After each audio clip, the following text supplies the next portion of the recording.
welcome to the International eSports Show. We're back from our break, so let's just get straight to it.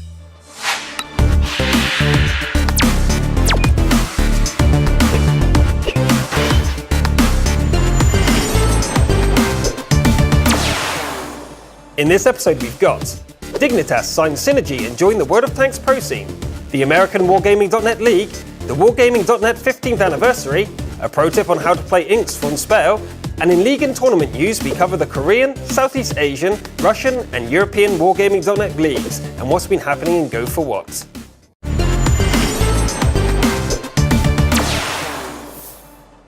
The European team Synergy just got signed by Team Dignitas.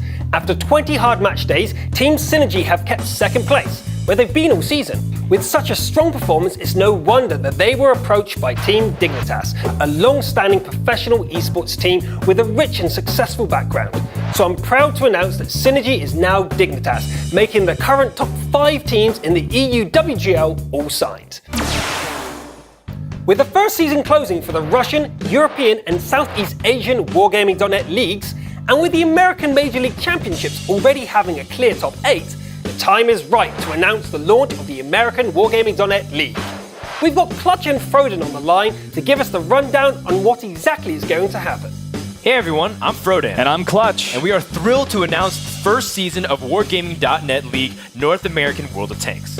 League play begins July 11th, culminating into the finals on August 17th to 18th. The qualifiers and league play will be broadcasted. Tune in starting June 5th at twitch.tv/WGLNA. I'm Clutch. And I'm Froden. We'll see you on the World of Tanks esports battlefield. I personally can't wait for it to begin, so if you're in America, get ready to fight. The world will be watching. To tide you over until the streaming of the American WGL commences, the finals of the MLC will be Saturday, June the 1st at 19:30 Pacific, with the star match being between Fulcrum Gaming and Wreck Havoc. Be sure not to miss it. As you may have noticed, Wargaming.net turned 15 recently, and so we're having a party. But no party would be complete without some of our best players there to celebrate with us. So in addition to the usual gold prizes, the winner of each regional 15th anniversary tournament wins an all-expense-paid trip to Minsk to meet and party with the developers. Each region's tournament has their own schedule and most qualifiers have already taken place, so look to your cluster's portal for more details. In our pro tip session today, Spale gives us advice on what to bring to the Battle of Ensk.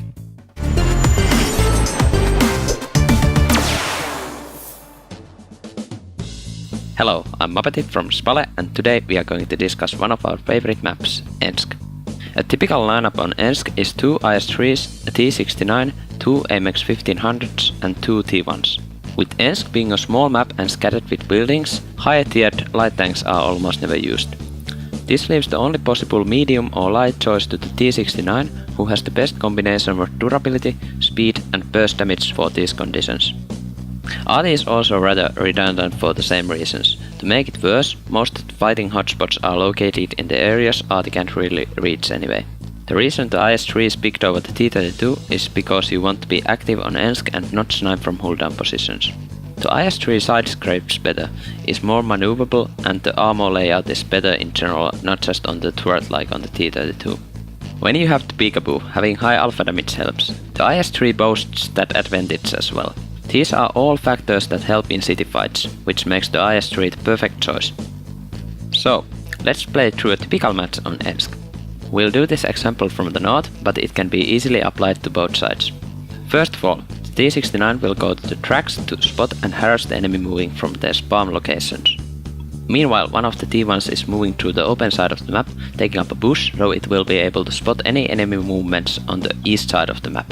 At the same time, your heavies should be taking defensive positions on the northern part of the city, being able to support each other if the enemy decides to push. Your last T1 will then move through the city into baiting positions to see if the enemy decides to push and take out the T1. If they take the bait, our 1500s will be able to quickly take them out instead. Losing the T1 for an enemy heavy is always worth it. However, if the enemy decides to push the east side, the T-69 and T1 will move forward behind the enemy cap, taking up pushes or cap the enemy space, while our heavies maneuver back into our base to defend. If neither of those happens, then you have to push into the city and defuse the enemy's camp. So in summary, you take defensive positions at the beginning to see if the enemy is rushing in a stupid way. If they are not, use Scout and Skirmish. I'm Mapeti from Spale, good luck and have fun.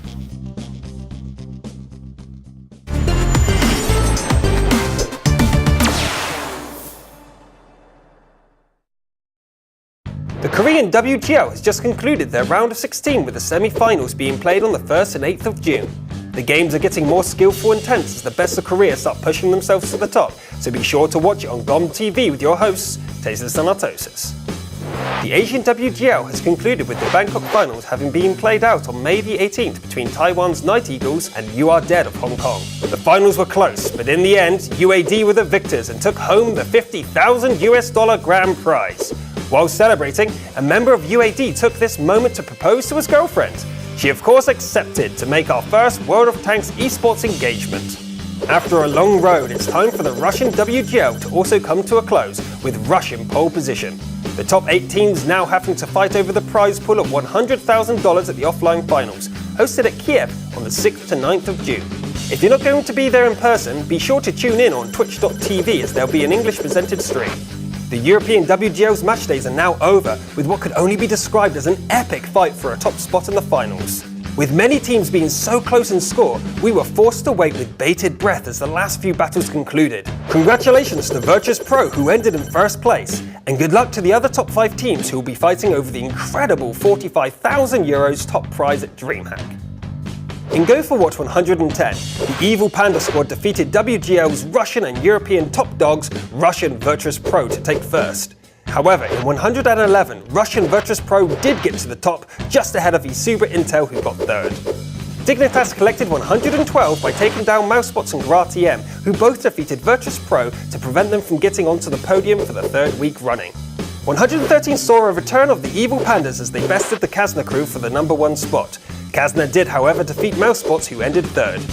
The April finals saw a conclusion that reflects all those results, with the Evil Panda squad taking 3rd, Virtus Pro taking 2nd, and your champions being the Titans of Russia, Rush. If you haven't already gotten involved with Go for What, remember that the top 64 teams get gold, so you can even win whilst getting better. Just go to esl.eu and click Start Your Esports Career to have a chance at winning the weekly prizes. Remember, you have to be involved to have a chance to win. That's all for today. Thanks for watching, and we'll see you in 2 weeks.